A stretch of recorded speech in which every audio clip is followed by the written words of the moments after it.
Hello guys, welcome sa ating brand new episode 198, 2 Corinthians last chapter. Ano susunod natin, Galatians? Yung kasunod, ano? Ayun, sir. O di kasunod lang. Okay. So last week, sir, tinitlean natin yan. Although hindi naman siya pang pamilya talaga. Parang nakagip lang nung topic natin. Kasi di ba maraming ngayon uso yung mga magulang na ginagawang investment yung anak. Yung ganong mentalidad. Di ba? Lalo sa Pilipinas. Kasi walang insurance sa Pilipinas. Pero ngayon medyo na Walk na tayo. Medyo. Marami nga kunyari dun sa sa issue nila Carlos Yulo. Tapos madami talagang hate. May mga hati yung opinion ng mga tao. Kanina lang nakita ko, binabash siya ng mga magulang at saka matatanda. May nakakita ko kanina. Ang take mo dun, sir? Ganun na yung mentality nila eh. So, kumbaga... Tingin mo dahil ba yun sa isa generation? Yes, generation at saka sa culture na Pilipino. Morality, tingin mo. Ibig sabihin ba mababa ang moralidad ng mga may edad sa tingin mo? Hindi naman. Maaring medyo hindi sila familiar sa Romans 12 verse 2. Yung, but be transformed by the renewing of the mind. Na kahit na tumatanda ka, even yung mga akala mo dahil sa iyong pagkatanda ay tama, pwede kasing mali siya kapag ang ginamit natin na basihan o salamin is yung Biblia. Oo. Yun. That's why it's very important na we continue to renew our mind. So, hindi lang experience, Kasi ang kadalasan na card nun naranasan ko na yan. Alam ko na yan. Papunta pa lang kayo. Pabalik na ang experience kasi ay pwedeng maging fallacy. Kasi case-to-case basis din kasi ang mga experience. So, kumbaga, hindi mo siya mahalaga siya, pero hindi lang yun. Hindi lang yun. Hindi siya one size fits all. And even, may napanood ako, laging sinasabi na sometimes it's very hard sa matatanda na makorek sila o mapaalalahanan because, una, they rarely think na nagkakamali sila and they rarely admit na nagkakamali sila. Lalo siguro kung mas bata yung nag-correct, Kaya nagsabi. That's why, sino ka? That's Bastos why, ka. yun nga. That's why, ang ang command sa atin ni God through kay Paul is itrato mo na parang tatay mo yung matandang lalaki. Yung mas nakakabata naman is parang kapatid mo.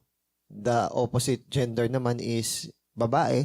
Turing mo daw parang nanay. Yung mas matanda, yung mas bata is parang kapatid mo babae. Ang reason daw maaari kung bakit hindi rebuke is because hindi yun yung mag-work sa kanila.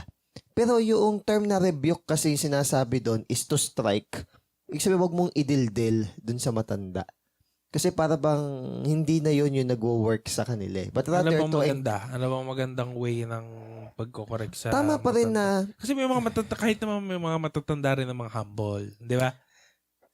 To be fair, di ba sa pagkukuha yung nanay ko, admitted niya pag di niya alam, marunong mag-sorry. Si mama marunong mag-sorry.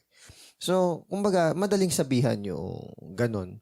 So, ang point ko lang is... Kahit may edad, Oo. Ang point ko lang is, hindi naman necessarily mali yung rebuke sa matanda eh. Ang sabi lang is, yung term na rebuke kasi doon is to strike. Ibig sabihin, huwag mong tirahin ng tirahin. Yung para bang puro nila yung mali yung nakikita mo.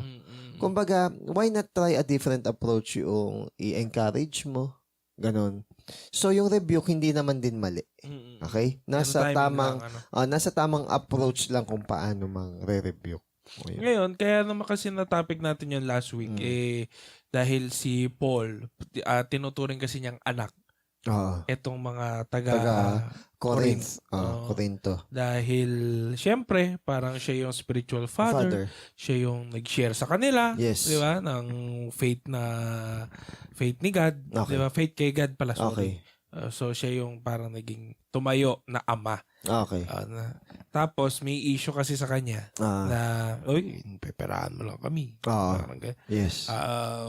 Pakinabangan mo lang kami. Yes. Hindi ka kasi tulad ng mga super apostle namin. Tingnan mo, ang hirap-hirap mo. Di ba? Kailangan mo kasi. Ganun ang isipin nila. It's a stretch na lang. Sinabi naman ni Paul, magulang ba ang manghihingi Sa sa anak. anak o ang magulang ang mag-iimpok para sa sariling anak? Diba? Ganun naman. So, yun yung point nun kung bakit naging yun yung side topic nung last week. Pero, syempre, ang concern naman ni Paul is laging para dito sa Corinth. So, yes. So, ito, ayun nga kahit nga sablay itong Corinto, biruin mo, nagkaka-time pa siya, di ba? Kasi kunyari si Paul yung leader na na ayaw ng conflict, ayaw na sakit ng ulo. Hindi hayaan niya yan. Di ba? Ba't pa siya nagpapakahirap diyan? Kasi kung kunyari parang tayo nagtatrabaho, ayaw nating ma-stress, di ba? Pero trabaho naman tayong trabaho. Di ba? Pagpapastress din tayo. Sabihin mo nga daw, para tumagal ka sa trabaho, mag-resign ka na. May something Pero dito si Paul, hindi lang siya obliged. Kung hindi talagang yung zeal niya, yung passion niya, yung puso niya, para nandito talaga sa mga tao na nakakilala sa Diyos at makakakilala sa Diyos. No? Kaya may pake siya. So isa sa lesson na natutunan ko dito, para mo masukat kung talagang mahal mo ang isang tao, hindi mo pala siya wala lang sa'yo. Na hindi siya yung parang, ay, nagkasala siya. Good for you. Parang hindi lang siya ganun. Hindi siya ganun. Parang meron kang pake. Minsan nasasapok mo, di ba? Di ba may umiinit yung ulo, di ba? Sabi niya mismo, umiinit ang ulo ko sa mga kung may nabubulid sa pagkakasala. Umiinit ang ulo. Kasi nga, meron siyang genuine concern. Kasi, ang problema niyan, isang kabaligtaran. Kasi may mga flock na walang nagki-care sa kanila. Gaya nung sinabi ni Jesus, di ba? Para kayong mga sheep without a shepherd. Di ba? Ganon. Kasi sabihin, yung mga tao kasi na nagpapastol sana sa kanila, hindi sila pinoprotektahan. Baka hindi pa sila pinapakain ng tama. So, yun yung isa sa mga nakita nating problema sa karamihan ng mga simbahan. Ngayon, maraming mga Christian, sinasabi kong Christian kasi I believe naman na may mga Christian sa ganong sect. No? O sa ganong churches. Is gutom sila sa salita talaga ng Diyos. Kaso nga hindi na po-provide. Okay? Ngayon, ito pag-uusapan natin is the last chapter of the 2 Corinthians. At ito ay patungkol na sa disiplina. No? Disiplina na. Kasi yun yung dulo yung bilin talaga diba? Okay. 1 to 4. Pangatlong pagbisita ko na ito sa inyo. Sabi sa scripture, kung merong sumbong, dapat patunayan yun ng 2 o mas marami pang witness. Isa-isahin nga muna natin, sir, sa verse 1. Hanggang 4 naman to pero parang sa tingin ko mas maganda kung isa-isahin natin. Sige. So, kung meron daw sumbong, dapat patunayan yun ng 2 o mas marami pang witness. Scripture ang nagsabi. Actually, kinote to sa Deuteronomy 19 verse 15. Kompleto kami Mahalaga na merong 2 or 3 witnesses. Kasi kung nagsisinungaling lang yung isa, it could be found out kapag kinuha natin yung testimony nung iba. Kasi walang nagka-counter-check kapag walang witness. Di ba? Tsaka, kasi pwedeng he said, she said lang. Tsaka ang dito, di ba, yung babae hindi pa counted dati as as a credible witness Totoo ba? Dati. So, kumbaga sa korte, kung natin nagtanong ng witness at babae nagtaas ng kamay, sabi, wala bang lalaki na credible? Parang walang power, parang gano'n. Oo, noon. So, kumbaga, medyo devalued ang babae noon pagdating sa mga ganun. Pero, syempre, nung dumating si Jesus, talagang tinaas niya yung, yung status ng kababaihan. Kasi, di ba, last week, yung sinare natin sa 68 na Psalms, di ba? Na feminine yung gender nung pagkakasabi ng company. Yung company. So, meaning to say, wag din tayo basta-basta maniniwala sa sabi lang ng isang tao. So, kumbaga, magandang lesson yun. It's very important na i-counter-check din. Verify mo. I-verify din natin. Kasi ang taong naniniwala sa sabi-sabi, walang bait sa sarili. Maipasok mo lang sa lawi ka. Pero din naman yun di ba? Tsaka, kasi kunyari, may tao, tapos sinira niya yung tao na yun sa'yo. Ikaw naman naniwala ka na agad. Wala kang bait sa sarili mo. I-check mo rin. Madali kasi tayong masway, di ba? Ay, totoo ba ang nangyayari? Pero kunwari, 2-3 tao ay nagsasabi, tapos merong united na statement na wala naman masyadong commonality or hindi naman close itong mga nagsasabi na to, pero similar ng sinasabi, malamang according sa to their, malamang. malamang sa malamang, taas ang chance na totoo. Oo. Pero yung Kumbaga, kunwari, pag-isipan mo lahat na kayo may negative na sinasabi sa tao na yun, pero hindi naman consistent, possible na mayroong problema naman dun sa mga witnesses. Baka hindi sila totoong baka bias witness. lang. Baka may sariling galit. Kaya siya sinasabing Saka yung yung mag-witness din, credible dapat, di ba? Tsaka yung ma-establish in 2 to 3 kasi meron dapat consistency sa statement. Kung walang consistency, hindi yun truth. Oo. Okay. Pero para saan kaya ito? Okay, ganito kasi yan. It's possible na yung mga sinasabi ni Paul or pagpunta ni Paul, meron siyang mga actual witnesses na totoo yung mga sinasabi niya. Or, it might be, ang tinutukoy niya dito is yung 2 unang visit niya dito. So, 2. So, kumbaga, enough na witness na yun 2 unang pagpunta niya, pangangatluhan pa niya para ma-establish na totoo yung sinasabi niya. Okay. Yun yung possible na pakahulugan kung ba't niya ginamit yung verse na yun. Habang wala pa ako dyan ngayon, wawarningan ko pa yung mga nagkasala dati at yung iba pa. Sinabi ko na to nung second time na pagbisita ko at uulitin ko ngayon. Pagbalik ko dyan, walang makakatakas sa parusa. Ano yun? Nag-warning siya talaga. So, kasi ang tingin nila kay Paul, kimi. Sige, ang gusto nyo yung mga katulad ng super apostle na meron talagang authority. Sige, yun yung makikita nyo pagdating ko dyan kasi sa wala May pa Corinth. naman siya no? Wala pa naman, papunta pa lang Pero kumbaga... Pero may warning na. Yes, yun ang maganda, nagwa-warn siya. Okay.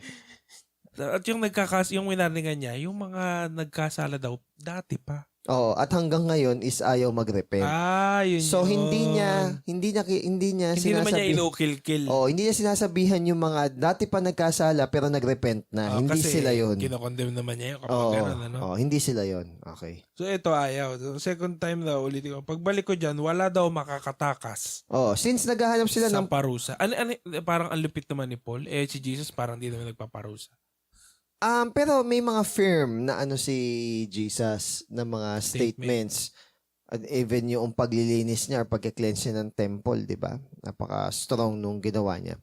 Ang point lang dito is if naghahanap kayo ng standard nung katulad nung sa super apostle nyo, then ipakikita ko yung standard ni Christ pagdating ko dyan. Ayun. So dito, obligado talaga minsan na maparusahan ba? Sa tingin mo, sir? Okay ba yun? Kasi diba, ma-discipline. Kasi diba sa merong positive reinforcement at negative, diba? Ako medyo hindi ako agree na puro positive reinforcement lang lagi. May ganun ba ngayon? Parang kailangan positive lang pagagali. Para ano ba yung ibig sabihin sa nung positive reinforcement? Puro encouragement lang, wag mong paparusahan, puro tuturuan mo lang mga magagandang bagay. Ang sa akin naman is very parang reward. Hindi naman reward, more on encouragement. Yun yung part, hindi rebuke. Encouragement yung kasi sa mga sa pet naman ganun reward system. Di ba? Ako naman kaya ako medyo against doon. It's very important na maranasan ng tao yung shame. It's very important na maranasan ng tao yung embarrassment. It's very important na maranasan ng tao yung worrying, anxiety. Kailangan once in a while, maranasan nila yon para ma-realize nila na hindi pwedeng sila yung laging masusunod. Para ma-realize nila na yung mundo is hindi laging okay. Hindi rin para kompleto yung pagkatao mo na exactly. Kang ganong feeling. Kasi, sure ako, sa gulo ng mundo natin at hindi consistent, maranasan mo yan Yes. Kasi diba? kasi kung bata, wala kang practice. Kasi kung bata, hindi mo hinayaan ma-reject, kawawa yan pag tumanda. Kasi grabe ang epekto sa kanya kapag first time niya na-reject, patanda na siya. So parang hindi niya ma-cope up o hindi siya maka-adapt sa ganung bagay. Kaya ang lalakas karamihan ng mga talagang nagsumikap na galing sa hirap, no? Ang lakas ng personality nila, no? So, kumbaga, it's very important na may mga negative things din. Tingin mo necessary yan? You, parang firmly believe. May sinasabi na nga ng Bible na yung foolishness is bound in the heart of the child, but the rod of discipline will keep it away or far away from him. Kasi ang Diyos din eh. Ngayon, ano sa tingin mo ba, sir, yung gagawing parusa dito ni Pablo? Sa mga hindi pa nagre-repent, Siguro sharply i-rebuke. Pag ayaw pa rin, baka palisin niya muna sa fellowship. Possible yung ganun. Hindi daw ba yun? Hindi ba parang malupit yung pag-alis sa fellowship? Pag-alis sa fellowship? Kasi parang may narinig ako dati na hindi tao ang pinapalis, yung demonyo sa tao. Kaya i-deliverance mo. Pero, hindi rin naman yung kasalanan na itatapon sa impyerno, kundi yung tao na nagkakasala. So, ganun lang din yung statement na sasabihin ko. Di ba? Pwede kasi naman. may abuse dun sa, actually, kala ko nga verse to dati. Yung, ano yun? God hates the sin but loves the sinner. God loves the sinner na gusto niya yung sinner is magkaroon ng opportunity masave. But God hates also the sinner to the point na yung sinner kasi ayaw mag-repent. So, kumbaga, yung wrath niya nandoon. Enmity. Sorry. So, kumbaga, with enmity tayo. Both emotions na yun ay nag-e-exist kay God. Sa unrepentant, yung wrath. Pero sa repentant, mercy and grace. Kasi parang may sinabi si Brother Paul Washer, di ba? Kasi maraming nagko-contest na if God is love, He cannot hate. Ay, sinagot niya yan. Pag sinabi mong mahal mo ang bata, dapat hate mo yung abortion. So, kumbaga, it is possible that two emotions exist. It's just that in the same time. It's just that magkaiba yung recipient ng emotion. So, yun lang. Okay. Sa 3. Since gusto nyo ng pruweba na nagsasalita ako para kay Christ, eto na yon. Hindi siya mahina pag kinokorek niya kayo. Ang totoo, pinapakita niya ang kapangyarihan niya sa inyo. Ayun. So, kumbaga, hindi naman authoritative yung dating ni Paul dito. Pero minsan, kailangan ng authority para i-keep yung place in order. Okay. Kasi parang ngayon sa pinag-aaralan namin, parang meron kasing consensus type ng leadership. Tapos merong bureaucracy. Tapos parang halos lahat na ng negative nasa bureaucracy. Kasi lahat ng positive nasa consensus. Magkakaiba sila ng leadership. Naalala ko, parang meron kaming seminar na pinakita yung mga types of leadership. May transactional leadership, mga ganun. May democratic and dictatorial. Yun naman yung basic eh. Wala naman daw tama dun. At wala rin namang perfect din dun. Wala namang tama dun sa leadership na yun. Kasi kailangan alam mo kung paano mag-adapt eh. Depende sa situation. Kasi ako, I genuinely believe na may time na minsan kailangan mo ng maging parang dictatorial. Or parang firm. Sa time na mas ito. Mas proper na naniniwala ako na kailangan nating maging dictatorial kapag yung mga members ng isang organization is hindi nila alam. Siguro, fully. Okay. Siguro pwede dyan, siguro sa mga terminologies lang naman yan, siguro hindi dictatorial yung tamang term siguro. Sige. Kundi sabihin natin na parang teacher type ng leadership. Directive. Ayun, directive. Dadirect. But not necessarily na... Kasi parang may negative dun sa dictatorial. Dictatorial eh. Yung para bang, kasi sa dictatorial merong part dyan na even yung whim and kapritsyohan ng tao parang nahahalo dun eh. Para sundin nyo ako kahit minsan unreasonable na. Siguro directive in term na hindi tayo lumalagpas doon sa bounds noong ano yung nararapat. Kasi ganun si Jesus na yes, meron siyang authority pero hindi siya lumalagpas doon sa bounds ng grace na ibinigay sa kanya. Hindi abusado. Ayun, hindi abusado. Kaya sabi dito, iniwasan ni Paul na maging authoritarian, which is mali rin naman. Ayun, but then, iniwasan din naman yung rebellion. Kasi rebellion is likened yung witchcraft is likened unto rebellion or baliktad. Rebellion is likened unto witchcraft. So, balanse lang din. Kailangan ng authority but not authoritarian to the point na manipulative na.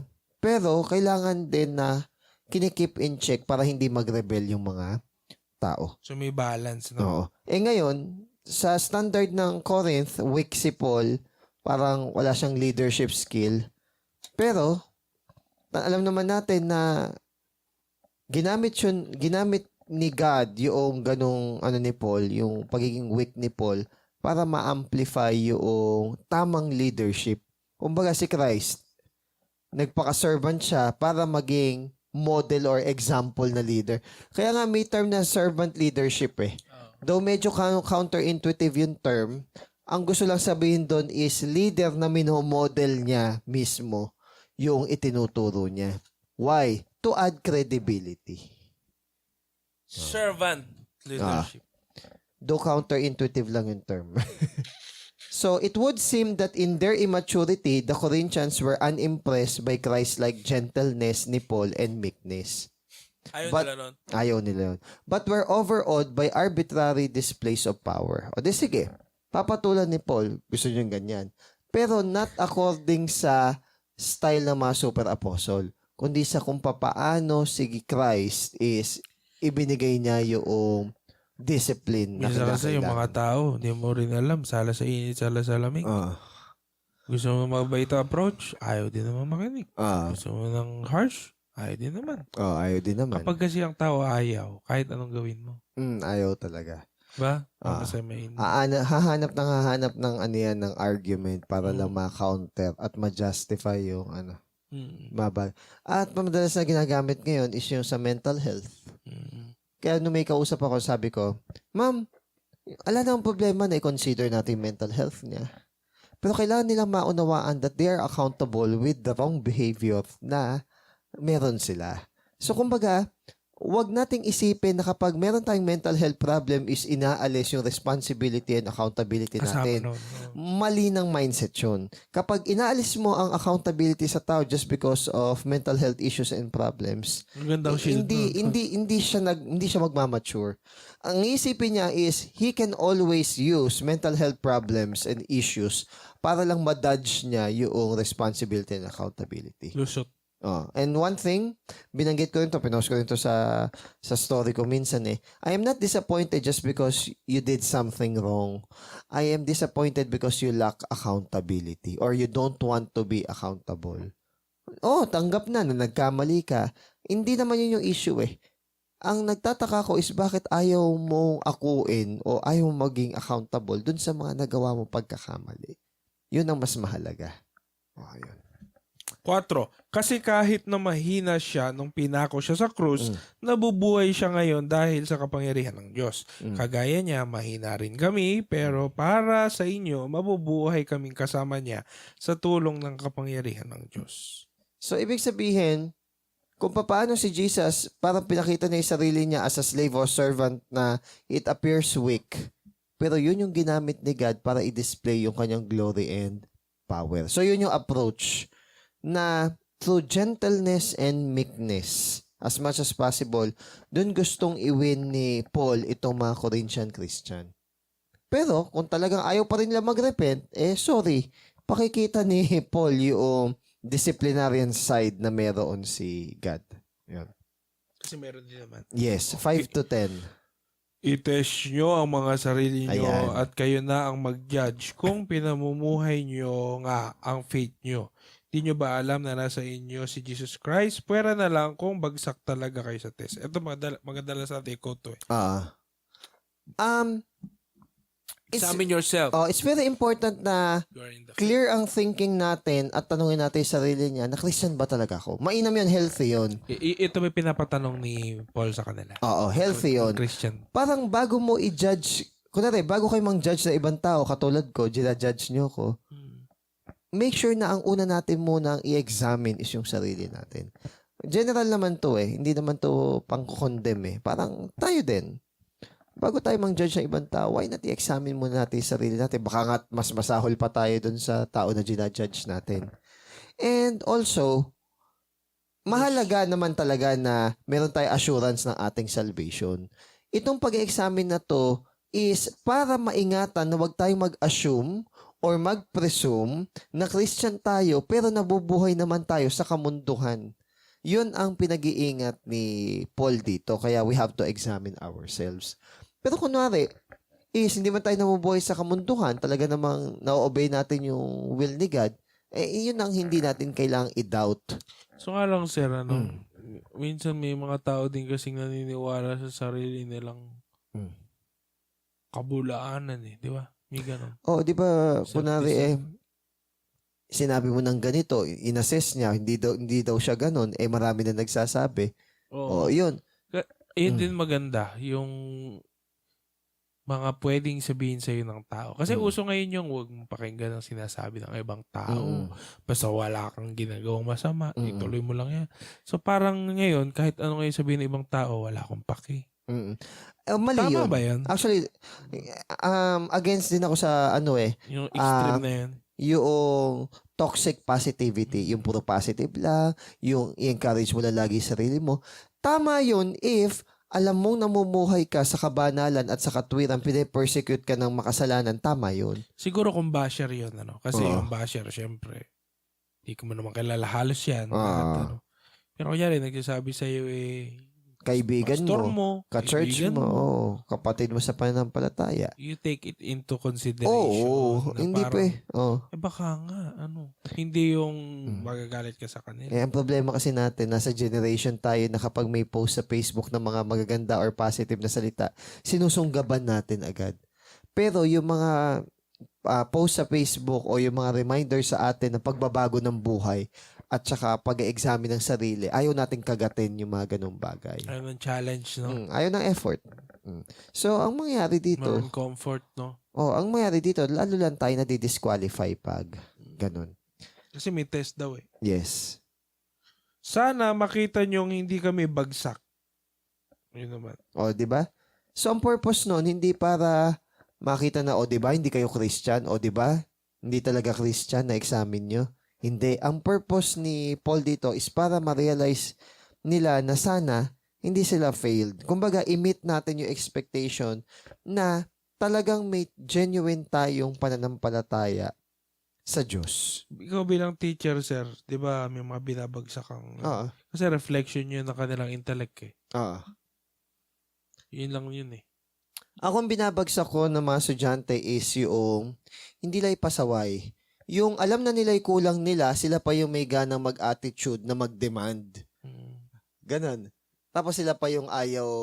Para sir, kapag yung nagmakaawa sa'yo, pagbibigyan mo yung mga... Pagbibigyan ko, pero may kasunduan. Na lang, minimum.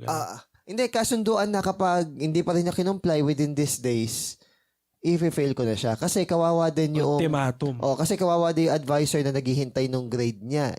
Pa niya, sa-summarize pa, i-compute niya pa yung average So, kailangan, bilisan ko. Kumbaga, kailangan ma-solicit. Yung pag-examine ba na to, sir, sa tingin mo is, paano ba siya hindi tatago sa legalism? Sa legalism? Gamitin natin yung Bible. Gamitin natin yung Bible na pang-test na nagpe-pray ba ako, talaga pag nag-glorify ko si God. Hindi para i-condemn yung sarili natin. Para makita natin kung saan ba tayo kailangang mag-grow. Saan ba tayo nagkukulang. Mga ganun. Hindi natin ine-examine yung sarili natin para i-condemn yung sarili natin. Pero alam mo, meron akong masidhing paniniwala. Na once na ikaw, in-examine mo yung sarili mo, malapit ka na. Malapit ng? Parang, kasi, curious Curious ka na, sige nga, examine ko yung sarili ko kung Christian ako. So, parang ikaw sa sarili mo, sa tingin ko, almost Christian ka na. Or, Christian ka naman na talaga. Or Christian ka na talaga. Yun. Pwedeng almost Christian ka, or Christian ka na talaga. Kasi, concerned ka Tsaka may honest evaluation sa sarili mo. Saka yung desire mo pa lang na gusto mo mag-examine, pagpapakita yun na yung Holy Spirit is go-work sa'yo. Nag-work, gusto ko mag-examine ng sarili. At wag sanang bias sa mag-examine. Hindi yung parang, ba't ako i-examine? May mga tao kasi nag-examine din ng sarili pero worldly yung standard. Yeah. Ibang ruler ang gamit. Delikado din yun. Ibang indicators. Yes. Ang gamit. So, sa gamit mo, ni-recalibrate mo, ipapasa ka talaga. Pero hindi yun yung totoong standard ni God. Yun. Parang kasing, gusto mong manipulahin, ihulma, na naaayon sa kagustuhan mo Yes. yung pagpasa mo. Di ba? Yes. Ay, hindi pwede ganun. Si God ang standard at ang measure ng lahat ng tao ay si Christ. Ayan. Gusto mong baliin eh. Gusto mo ikaw masunod eh. Ah. Gusto mo yung pabor sa'yo eh. Of course, because ayaw naman ng tao na nasasaktan siya. Kaya ang pipiliin niya yung something na nagbe-benefit siya. Ganun ang tao. Human nature. No. Next. Nasaan na tayo? 7. Pinagpe-pray namin sa Diyos na huwag kayong gumawa ng masama. Hindi para palabasin na nakapasa kami sa test, pero para magawa nyo kung ano ang tama kahit mukha pang bagsak kami. Ayun. So, ibig sabihin, ang desire ni Paul, katulad nga noong sinabi ni John, na there is no greater Love. truth Truth. or joy pala, sir. There's no greater joy than this, than to see my children walking in the truth. So, kumbaga, ang goal ni Paul dito is mapatunayan na itong mga Corinthian Christians is may mga totoong Kristiyano talaga sa kanila. Yun. So, kumbaga, para ma-prove. At saka, ina-encourage niya na kayo naman, huwag nyo naman kayaan na ma-disqualify kayo. Kumbaga, hindi naman para sa ano ko to eh. Kasi nga naman, pag may may mentality na ay kapag magaling ang mga taga-Corinthian, ako pastor niyan. So sa akin ang commendation. Hindi daw yun. Hindi ganon. Kumbaga, yung pag-examine ng sarili, tingnan mo talaga paano ka makisalamuha, paano ka mag-react sa mga bagay-bagay, paano ka mamuhay din pag mag-isa ka na. So, yun yung tamang pag-examine ng sarili. Sinabi dito para lang sa katotohanan ang magagawa namin. Hindi namin pwedeng labanan yon. Masaya kami kahit mahina kami, basta malakas naman kayo. Kaya pinagpe-pray namin maging perfect kayo. Sinusulat ko to ngayon habang malayo ako sa inyo para sa pagpunta ko dyan, hindi ko na kailangan maging malupit sa paggamit ng authority na binigay sa akin ng Panginoon. Binigay niya ang authority na to para patibayin kayo, hindi para ibagsak kayo. Yun na yung mismong term. Na yung power na binigay sa atin ni God, hindi para sirain yung sarili natin at sa ibang tao. Kundi para tulungan natin to build up. So, kumbaga, ang malalagas lang naman talaga dito sa mga Corinthian Christians, yung mga hindi talaga Christian. Parang ganun yung point dito. Tsaka ang ganda kumbaga binigyan sila ng opportunity na magbago, na magrepent, na maglinis ng kanilang mga sarili. Ayusin yung kanilang buhay. Okay na, ganun lang. Next. Okay, malapit na tayo Verse mga 11. kapatid. Mga kapatid, hanggang dito na lang. Okay. Ayusin nyo ang ugali nyo. Okay. At sundin nyo ang mga bilin ko. Magkasundo kayo at mamuhay kayo ng may maayos na relasyon sa lahat. At sasamahan kayo ng Diyos na nagmamahal at nagbibigay ng kapayapaan. Okay. 11 lang yun. 11. Ang point lang daw dito is, bakit pinapaayos yung ugali? Kasama talaga, no? Kasi behavior no? Kasi pagdating niya, si Paul hindi na darating bilang meek na tao, kundi darating siya na isang tao na mayroong authority ni Christ. I-clean din niya yung church kapag kaganon. Ngayon, bilang Kristiyano, wag daw natin gawing excuse at i-neglect yung ibang area ng buhay natin. Sabihin natin na, hindi talaga ako para sa ganyan Mahina talaga ako sa ganyan Certainly, hindi tayo magiging perfect agad-agad regarding doon, pero pwede tayo mag-deny para makita natin yung complete work ni God sa buhay natin. Tamad lang no? Oo. Ang ganda. Be of good comfort, be of one mind, live in peace. So, kumbaga, though yung grace ni God is kumikilos sa buhay natin, tayo i-reciprocate din natin na i-pursue yung mga ganung bagay. Yan. Last. Kasi tamad nga din kasi iba. Tamad naman. No. Tamad naman kasi talaga. Ayaw nila ng effort. Gusto nila agad yung magiging mabait sila na okay, magiging Christian sila na parang Christ-like na agad ng isang Seminar araw lang. Hindi siya ganun. It is more on a lifestyle and continuous denying ng self. Kumustahin nyo ang isa't isa ng may pagmamahal. Binabati kayo ng lahat ng mga kapatid. Sana maranasan nyo ang lahat ang sobrang kabaitan ng Panginoon nating si Jesus, ang pagmamahal ng Diyos, at ang pagsama ng Holy Spirit. Yung banal na halik ay hindi naman siya demand na gawin. Kasi ang equivalent ng banal na halik dito sa Pilipinas is handshake or hug or beso-beso, pero hindi may literal na beso-beso talaga. Dikit-dikit lang yun eh. Kung di naman talaga humalik yung beso, didikit lang naman pero yung... ano essence nun? Kasi ang essence we tend to be legalistic dun sa ginagawa. Ang essence lang nun is like a handshake. We greet each other. Kasi yung holy kiss nila sa culture ng mga Hudyo, hindi na naman romantic affection yung pagpapakita nun eh. Pagpapakita nun na kapatid natin, kapamilya natin, yung kasama. Wala siyang mali siya. It's an agape love. Ngayon, kung custom or culture nila yon, kung i-apply natin sa atin yon, hindi holy kiss siguro ang gagawin natin. Pwedeng a hug or a handshake. Pero hindi necessarily ganun. Yan yung mga area ng Biblia na hindi naman legalistic or strict na kailangan yun na yun. It's more on cultural ang nature. Ngayon, ang maganda dito, isa lang to sa mga kaunting verse na yung blessing ni God ay tinay up sa community ng Trinity.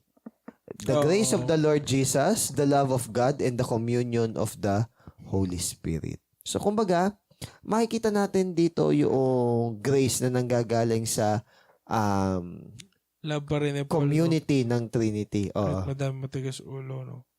Ang goal naman ni Paul is kamukha lang din ng goal ni Christ na yung people might come unto repentance. So sana ganun din yung maging puso natin na ang style ko kasi kunwari napagalitan ko ng estudyante. Ibig sabihin pagbibigyan ko. Pinagalitan mo na. Pinagalitan ko na eh. Kumbaga na abase na siya. Pero pag hindi ko pinagalitan yung estudyante, sinabi ko na, hindi, okay na, bahala ka na. Decided na ako. So, kumbaga, ganun din kay God. Kung pinagagalitan pa tayo, pinagsasabihan pa tayo. Ibig sabihin, may concern sa atin. Pero kunwari, na hinayaan na. Yung ibang tao kasi... Parang wala nang nagpupuwigil sa akin. Pero alam mo ba, yung ibang tao kasi hindi nare-realize na yun eh.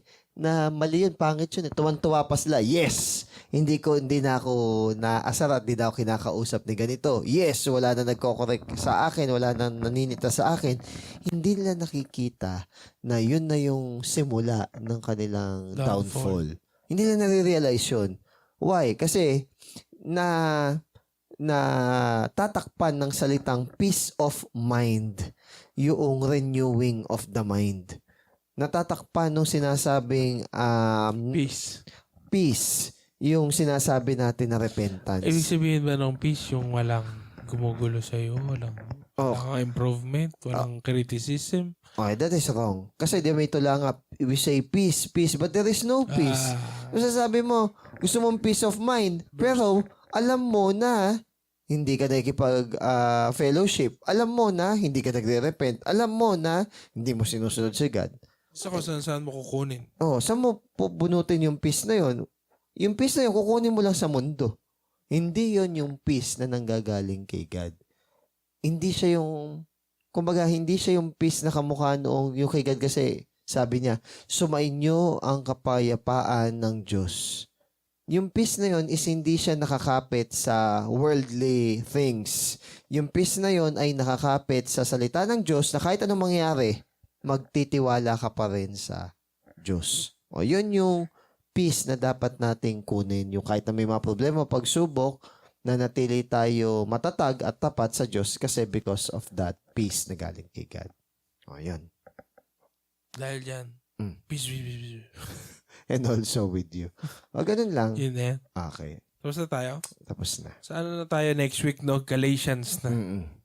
Sa Galatia. Ano kaya naman ngayon ang problema ng mga taga-Galatians? No? Basta alam ko ang opening sa Galatians ay kinulam. Yung tawag dito, yung sinur muna ni Paul na yung naranasan niya, na-receive niya, yung alam niya na gospel is yun talaga. Ayun. Kumbaga, hindi siya kung akong dito sa Corinthians, ang issue is immorality, mga patigas ang ulo, Yes. super apostle, pagkakabahabahagi. Okay, yeah. Tingnan natin ano kaya meron Iba dito naman yung sa sa Galatians. Galatians. Okay. Stay tuned. Goodbye. Bye-bye.